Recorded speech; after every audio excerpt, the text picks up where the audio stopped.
Hey folks, hope everybody's having a good day. And if you have a Bible close by, I'd encourage you to turn to the Gospel of John, chapter 14. If you remember, we've been looking at some of the words of Jesus, some of his last words on earth before he went to the cross. And, as I said weeks ago, when somebody knows they're getting ready to die, they're talking about what's important. They're not talking about trivial things. They're talking about things that really matter.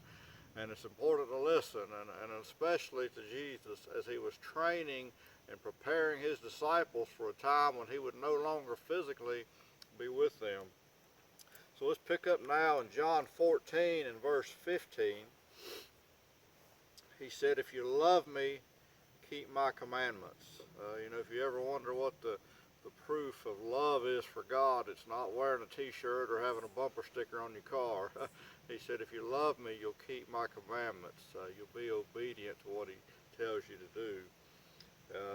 And he said, I'll pray the Father, and he will give you another helper. If you ever struggle with obedience, Jesus followed that. He said, I'm going to ask God to give you somebody to help you to be obedient. Of course, we know he's talking about the Holy Spirit. That he may abide with you forever. The Spirit of truth, whom the world cannot receive, because it neither sees him or knows him, but you know him, for he dwells with you, and he will be in you. I will not leave you orphans, I will come to you. So Jesus was promising them the Holy Spirit after he departed, to help them to obey, to help them to know God, to help them to be able to see God. Look down at verse 19. He said, a little while longer and the world will see me no more, but you will see me. And because I live, you will live also. That's kind of the heart of this passage here. He was telling his disciples, the world, that's those who don't believe in Jesus, who don't follow Jesus. He's talking about those who don't know Christ. He said, the world will not see me, any longer, because he would physically be gone. But he said, you as my followers will see me. And, the disciples, again, just like prayer, they didn't get it. If you look down in verse 22, Judas, not Iscariot, said to him, Lord, how is it that you will manifest yourself to us and not to the world? He just didn't get it. How are we going to be able to see you and everybody else is not going to be able to see you? And he was talking about spiritual sight. He was telling his disciples, once I leave physically, you'll still be able to see me and know me and talk with me and commune with me, because I'm going to send the Holy Spirit to be in you. And you'll be able to spiritually, through the eyes of faith, see who I am and understand my truth. And, there's a beautiful picture of this way back in the Old Testament book of 2 Kings, chapter 6. It's a story about the prophet Elisha. And God was using Elisha the prophet to reveal the king of Syria's plans. The king of Assyria was attacking Israel, and God was revealing to Elisha what they were going to do, and he was telling the king of Israel, so they were always ready for him. And so the king of Syria got really frustrated and upset, and finally figured out it was Elisha. So he sent his whole army down to the tent of Elisha. He was going to capture him and take him into captivity. And I'm just going to jump back there. You don't have to turn there, but 2 Kings chapter 6, it says, he, the king of Syria, sent horses and chariots and a great army there, and they came by night and surrounded the city. And when the servant of the man of God rose early and went out, there was an army surrounding the city with horses and chariots. And his servant said to him, alas, master, what shall we do?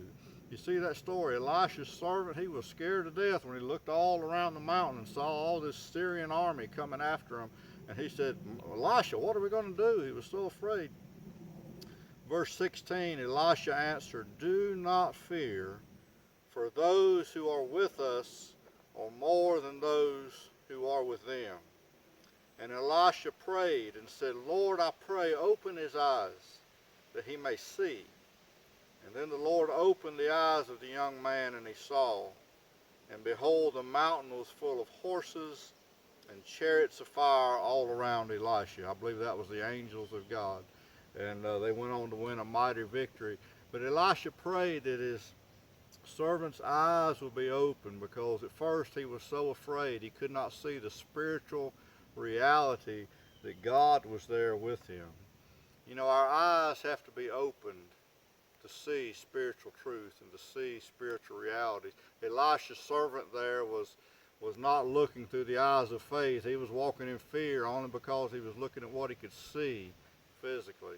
But Elisha, on the other hand, was looking through the eyes of faith, and he saw the fact that God was with him and was going to give him victory.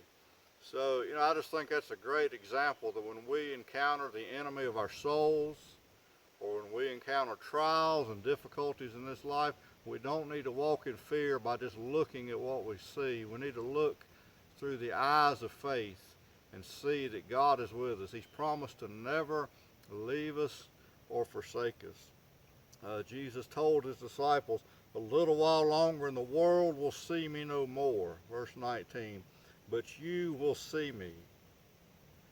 You know, and he finishes up that passage by saying, "These things I have spoken to you while being present with you, but the Helper, the Holy Spirit, whom the Father will send in my name, he will teach you all things and bring to your remembrance all things that I said to you. Peace I leave with you, my peace I give to you. Not as the world gives do I give to you.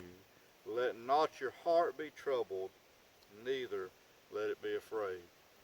So today, as we look around and we see all the stuff going on in the world today, you know, don't let it frustrate you. Don't let it get you down. Don't be surprised when sinners act like sinners. Just when you see people not following Christ or not understanding biblical truth, pray for them. Pray that their eyes will be open. Right now, they're spiritually blind.